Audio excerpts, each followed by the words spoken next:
to China and the US. So I think we're going to be looking at the relationship, but if anything, we're probably going to be looking more at China. Yeah.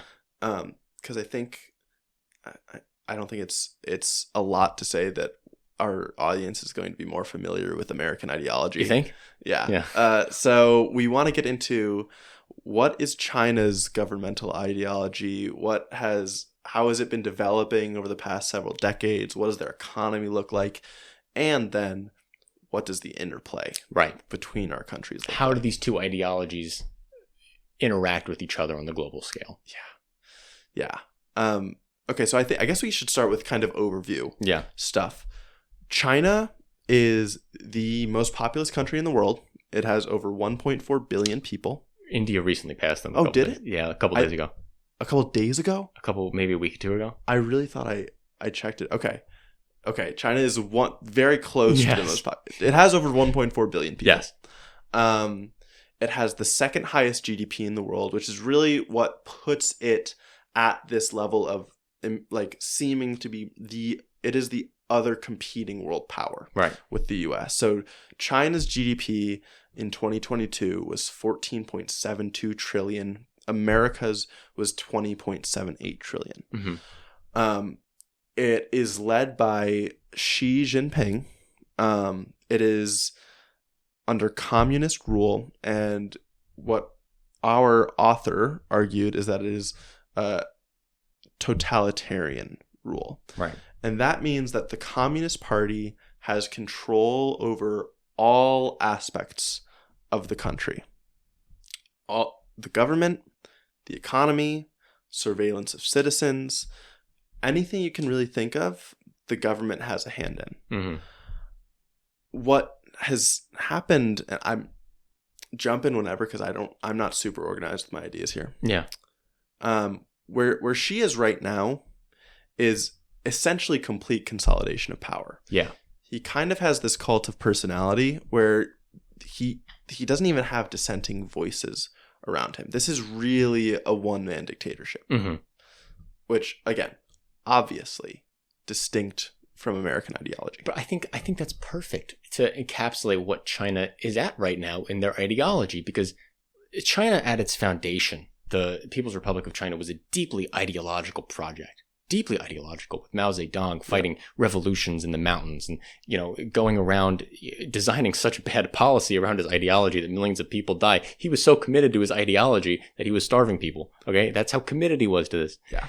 And, people feel like people lost touch with the ideology. And then you have the Cultural Revolution of the 60s. And the Cultural Revolution was people going back to Mao Zedong and praising him and trying to get his ideas back into government about the people who they viewed as took it away in the 50s. And this Cultural Revolution, this deeply ideological movement, kind of loses face. And the deep ideology falls to pragmatism. And I would describe China's current ideology as not, I wouldn't even say it's a communist state. I would say it's a pragmatic state. And I would say that the Communist Party is in a fight for survival. They are in a constant fight for survival. Yes. And they are doing whatever is necessary for their survival. Yeah. So one of the things this describes is like, what are the motivations? Yes, exactly. Of the Chinese Communist Party, the CCP. And it is this fear, this constant fear that it will be overthrown. And that the reason that fear is so powerful is because the Chinese government has taught its officials about what has happened to other communist governments that have fallen and shown executions, how people have lost their jobs. So these are now personal fears. That was so interesting how they really tied the personal fears to make them like committed to the institutions. Yes. You know what I mean? Yeah. Yeah. But meanwhile, there is another side that is a desire to spread its own hegemony, right? As it sees the US as kind of, and I would agree with this, having a hegemony over a large amount of the world. Mm-hmm. The richer, more powerful parts of the world, to be sure. I really do want to talk about this history Mm-hmm. because I'm so interested in it. Yeah. Because I guess I feel like my knowledge of this really starts more post-Mao. So in the 70s, because this is where the U.S.-China relationship really begins. Right. After World War II, in the Cold War, the U.S. for many years doesn't recognize like mainland China as the official China, because after World War II and like between 1945 and 1950, there's a civil war Mm-hmm. in China, and the democratic faction loses and escapes to Taiwan. They retreat. They're still there. Mm-hmm. The U.S. recognized Taiwan as the official China all the way up until 1972. Mm-hmm. Then Nixon gets into office. And Nixon kind of sees China as his pet project. He is excited about the possibility of incorporating them into the world order because he sees their massive population. He's like, they're going to, with a population this big, they're going to have to be important. Well, so, FDR says in the 40s, during World War II, he's like, China will be one of the main five. He thinks like what FDR says, America, Russia, France, Britain, and China are the main five. Okay. And this is Nixon kind of reverting back to that, I think. Okay. Yeah. Interesting. Okay, so because of that, he wants to fold China in. And there's also this allure of having China as a counterweight to the Soviets. Exactly. Right. And they had just had this border conflict between China and Russia. Mm-hmm. That Nixon's like, okay, this is a perfect time to go in and partner with them. So Nixon has a summit, I think, with Mao in 1972. I don't know. Where they officially recognize mainland China as the official country. And in the 70s, relations start to build. And then in 1979, there's a shift. Yeah. The leader of China has transitioned to Deng Xiaoping. And he visited the U.S. on January 1st, 1979. And he's super impressed with what he sees. There's a quote, I think, in this paper about how like after he's been to the US, he's like, yes, now I see what a rich nation is. And there are quotes from other members of the administration that say, we're all savages here. That's what a truly civilized society is. Yeah. So once they see that, he's inspired and he wants to transform China. But he needs to institute political and economic reform to get there. There's not enough money. There's not enough development happening fast enough with the communist organization that they have. So he starts by designating these special economic zones. Yeah. And 12 major cities along the coast. I thought it was 14. Might have been 14. Doesn't matter. Basically, yeah, there are these major cities along the coast that the law designates they can be treated specially. There are a few things that this does. It grants them more capitalist freedoms, like the opportunity for trade and investment that doesn't have to be explicitly approved by Beijing, which is huge because it means foreign investment is brought in. There are business incentives for greater development. And the other thing that Deng Xiaoping did is introduce profit sharing in the government. So that the Communist Party officials that led to more growth got a cut of it. It's almost like putting the capitalist innovation incentives that we always prize so much in America. You're folding that into the government. Exactly. And so after that, China starts to explode economically. China's growing at least 9% per year GDP every year. Right. From like I think 1979 all the way up through the 90s. It's utilizing these capitalistic policies to grow. But the thing is, the whole time the CCP is very careful to hold on to control. Right. That's their fear. Yes. Their fear is like, okay, it's this counterweight of we need the development that comes with foreign capital, but we don't want any political reform. We only want the economic reform. That's really what it is. They're trying to have one without the other. And what America thinks is, well, you can't have one without the other. Nixon thinks if you do economic liberalization, political liberalization is coming whether you like it or not. Exactly. That's what the whole world thinks. Yes. China proves them wrong. Yeah. And China is so explicit about this because they explicitly put down ideological revolutions that are moving towards democracy and towards liberalism through the 80s. There's a student revolution, I think in 1986, that ends up quietly being put down. There's an ideological revolution within the government where I think in 84 or something where Deng Xiaoping expels everybody who is on that side. Well, there was a push to try to reform Marxist literature. There was an internal project trying to change or reimagine the interpretation of Marx that the Communist Party is based on, that the state is based on, and conservatives kicked them right out of the government. Yeah. Yeah. And that's been the pattern. And then it kind of culminated in the Tiananmen Square protests. Right. The June 4th incident. Yes. So Tiananmen Square happens. The West puts a ton of sanctions on China. They're like, this is abhorrent. This is crazy. And Deng Xiaoping is worried about losing the faith of the party internally because he's worried that everyone else is going to lose confidence without the support of the international community. Right. But he is personally defiant, and he makes speeches internally about how they don't need the West, that they have a large population and they can continue to grow economically without the external consumption. Well, he's thinking like the West needs us more than we need them. Yes. The West needs us because we're the biggest market. Exactly. Right. That's what he's suggesting. He's like, if the Western powers will always help us grow because they know they'll be able to sell their stuff to us and they will love us, and we have them basically by the balls. Exactly. You know? And so there's this is happening almost just at the same time as the Soviet Union collapsing. Yeah. Which is a huge shock to everyone globally, and definitely to China, who's the other major communist power in the world.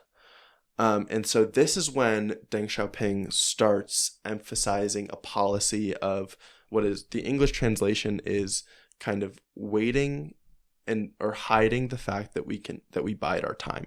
Right. So this idea that China knows that it's not ready to compete with the West on the global stage yet. So instead, we're going to keep using them. We're going to keep cooperating with them, gathering knowledge from them, gathering technology from them, selling to them so we can build up our own economic capacity. Right. Because we can't reveal our true intentions of wanting our own global hegemony yet. Well, and I want to talk briefly about just rewind a second for Chinese history here.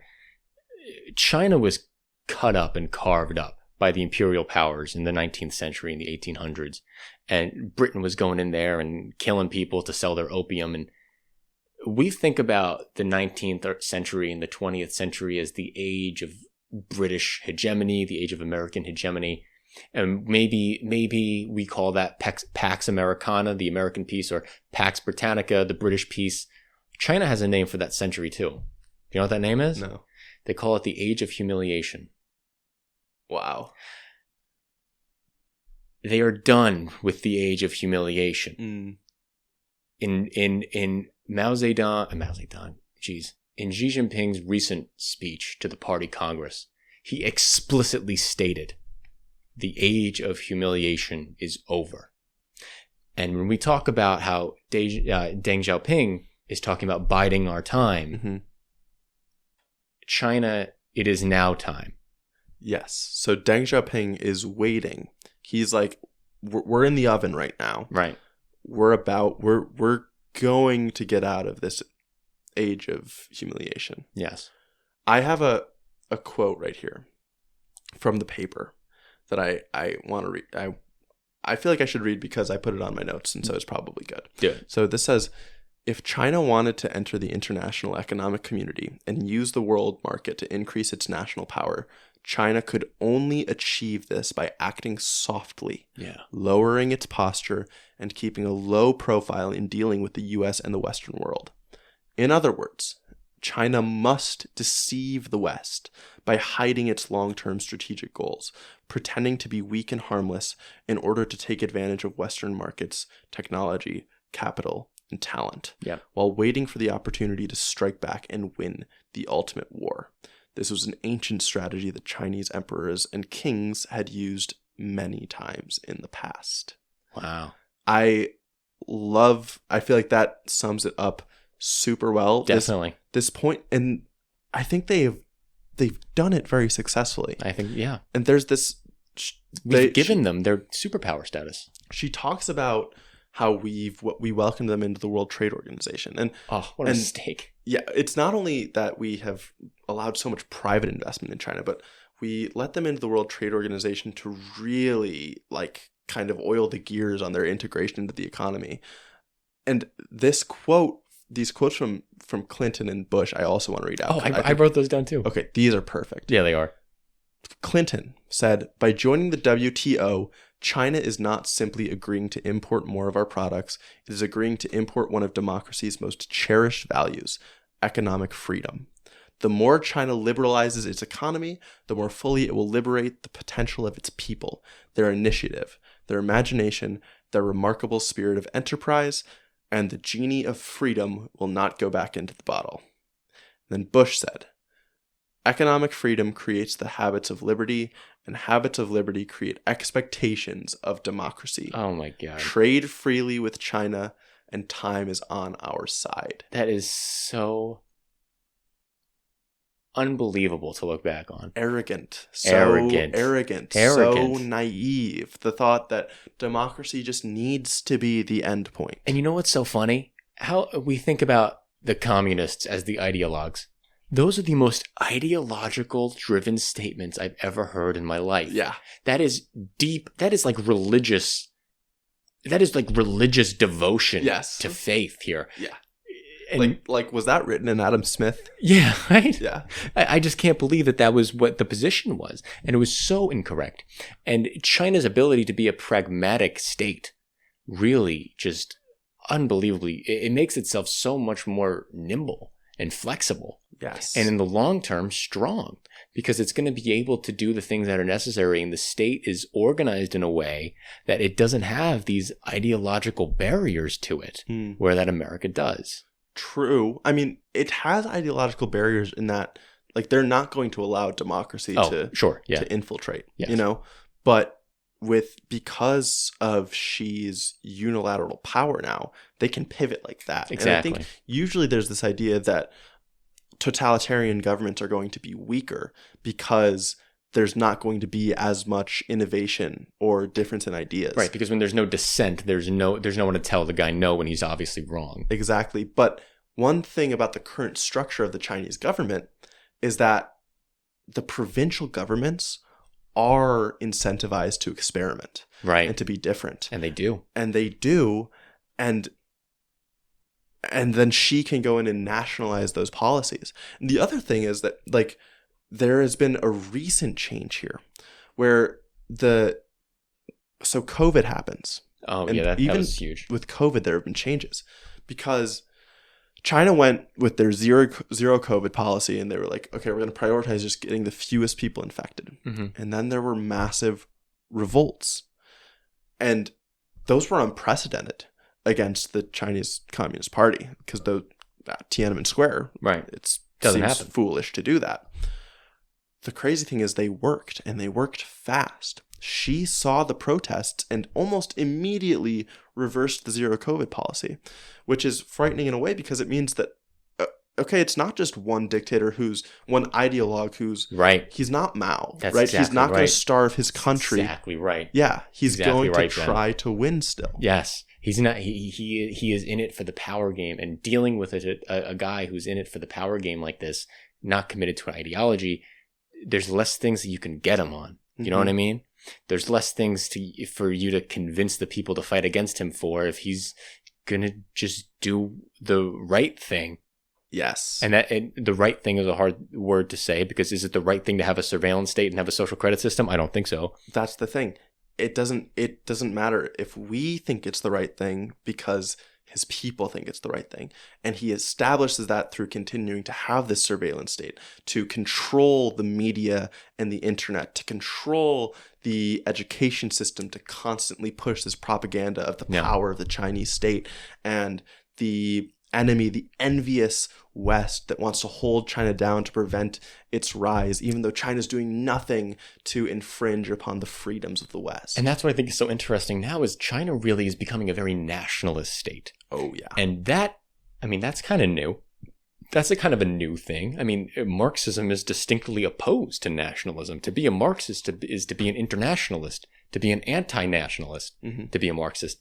And so now this Marxist-Leninist state is a completely nationalist Han Chinese state that is deeply infringing on the rights of racial minorities, the Uyghurs, and all the other ones that exist in Tibet. And they're doing this Sinofication, which is actually very long-standing in Chinese history. Believe it or not, this isn't the first time that the Han Chinese have wrapped up a bunch of Turks and killed them all. This happened in the 1700s. This has always happened. This is a revert back to ancient Chinese policy. This is, and that's what I think is so interesting when people call and talk about Chinese communism.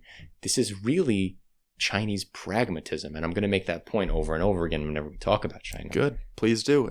What's so interesting is when we bring up the mistreatment of ethnic and racial minorities, is this something I've mentioned, I think on a prior episode, is you would hope that the US or Western allies would then edit trade policy based on human rights abuses. And in fact, this author brings up that through the 90s, every single year, Congress introduced legislation to try to base trade relationships with China on improving human rights abuse, like getting rid of the human rights abuses. Yeah. And they never passed. And it just goes to show that like we can posture about the moral high ground of the United States, but it's not there. We'll do anything to support our own interests. It's hard for the United States to be on this moral high ground when honestly, this is the truth, okay? It's hard for the United States to be on this moral high ground when we are born through the genocide of Native American people, when half of our country was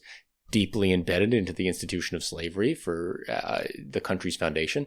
It's hard for America to do that and be this international policeman fighting for the freedom and liberties of the people abroad, and for China not to point at us and say, you did it. Exactly. They call us the imperialist Americans in their education system, which is not wrong. It's not wrong. Yeah. And that's the hardest thing. It's like, that is not incorrect. But does that mean like what they're doing to the Uyghurs now is okay? Absolutely not. The United States isn't doing anything equivalent to what they're doing to the Uyghurs now. Exactly. But go back 100 years ago, sure.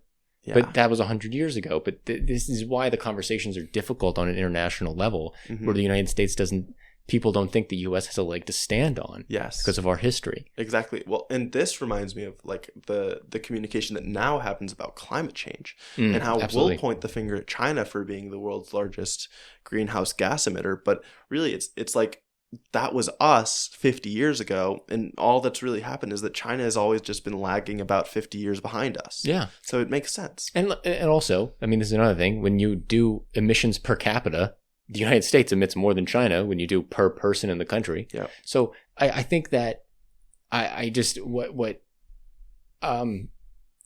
worries me is that Xi is coming up to the breaking point here, and the time to they are going to be finished biding their time.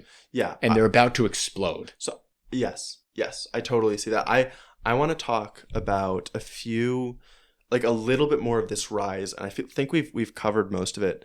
But there's a really important point that our author talks about in 2008. Oh yeah, yeah, which is where two things happen. The U.S. looks to be on a distinct downwards trend because we are the cause of the global financial crisis, which does not affect China. And they're boastful about how it doesn't affect China. Meanwhile, China hosts the Olympics. Right. And they look great. And they use this to propagandize the state of China. they also use it as an opportunity to implement its hardcore surveillance state. And they say that it's just for the Olympics, but looking back, that is clearly not true. It was a beta test. Exactly, and which is now spread throughout the entire country. So they become boastful. They start to treat the U.S. with less politeness.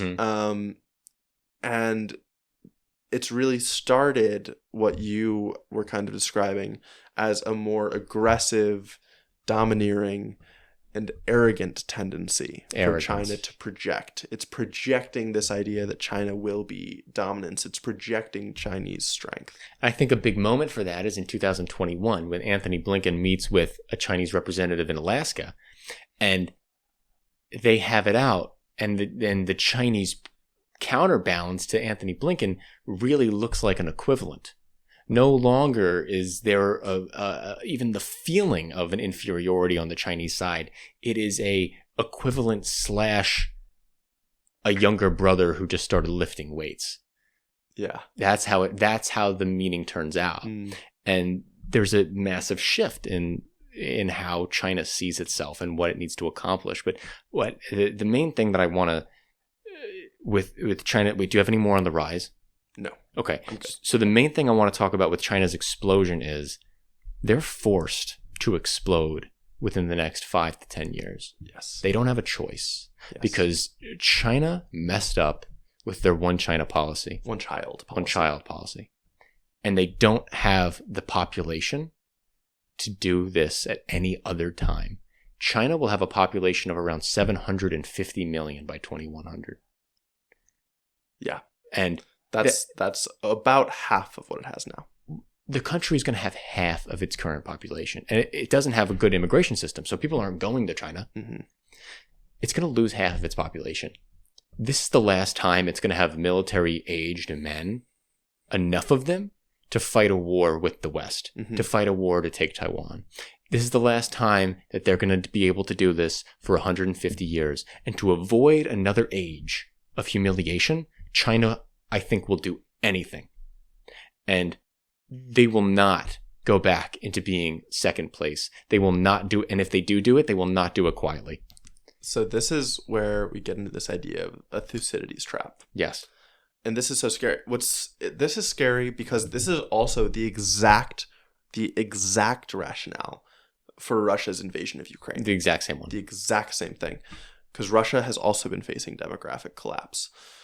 But in China, I think it's more apt to use the Thucydides trap, which I'm gonna quote this article to describe it. So, about the Peloponnesian War that devastated ancient Greece, the historian Thucydides explained, it was the rise of Athens and the fear that this instilled in Sparta that made war inevitable.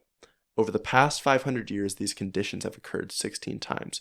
And what these conditions mean is a rising power that strikes fear in the heart of the already dominant power that they're going to be taken over, leading to war. It also inspires these feelings that we've already talked about, where China projects that the U.S. is envious of its rise and needs to hold it down. And the U.S. sees China as being aggressive towards it because they're like, China wants our spot. Right. It's what we're seeing. It is happening. It is happening. War broke out in 12 of these 16 occasions. Today, as an unstoppable China approaches an immovable America, and both Xi Jinping and Donald Trump promise to make their countries great again, the 17th case looks grim. Unless China is willing to scale back its ambitions or Washington can accept becoming number 2 in the Pacific, a trade conflict, cyber attack, or accident at sea could soon escalate into all-out war. Yeah. And we've talked about this. It seems so possible for this to happen over Taiwan. Yeah. And the United States is starting to send military aid to Taiwan for one of the first times. We're starting to send guns. We're not sending soft weapons anymore. We're not sending soft support. We're sending hard support. We're giving artillery shells. We're giving weapons. Yeah. This is the first time we're doing that in Taiwan. we've also signed agreements recently with the Philippines to Yep. establish more military bases. And we do have a strong presence in the Pacific. Japan is one of our closest allies. Japan, We're close to Korea, Australia. Philippines, Australia now. Yes. You know, we're going to have our ties with India are not going to be like military codependence and military alliance, but India will be a counterweight to China going forward. You know? Yeah, and it's frightening because also Biden has specifically said they will militarily defend Taiwan if China attacks it. And he's ended up rolling those back, but he's taken longer and longer to roll those back. He's let those comments linger for longer and longer. And that's where it seems like this Thucydides trap is exactly what's happening. They're letting the tensions escalate and escalate because it seems like they have to keep dissuading the other side from getting more aggressive. And the only way to do that, they think, is to get more aggressive themselves. Right. Weirdly enough, though, at the G7 recently, Biden made some comments about how the relationship with China couldn't be decoupling going forward. It could only be de-risk. This is something that both of these leaders are aware of. And they know how disastrous war would be. The bottom line is that it comes to Taiwan. And if Xi decides that he's going to invade Taiwan, he's going to be making a bet that the U.S. has been bluffing, that they're actually going to go in and defend it. I don't know about the logistics of actually defending Taiwan. I don't know if it's even possible. Me neither. And I think one thing we talked about before we wanted to do this deep dive, because there's so much to talk about with the U.S. and China, is we want to do a series. I think our next series should be about like a military thing about Taiwan. South China Sea. Yeah. Yes. I think we should do that next. We could probably just finish the episode here. I think it's a good spot. You can tune in next week for a deep dive on the South China Sea, everything that happens there, what are the military positions. We'll get into it. It's going to be fantastic. Wonderful. Talk to you later, guys. Bye, guys. Bye.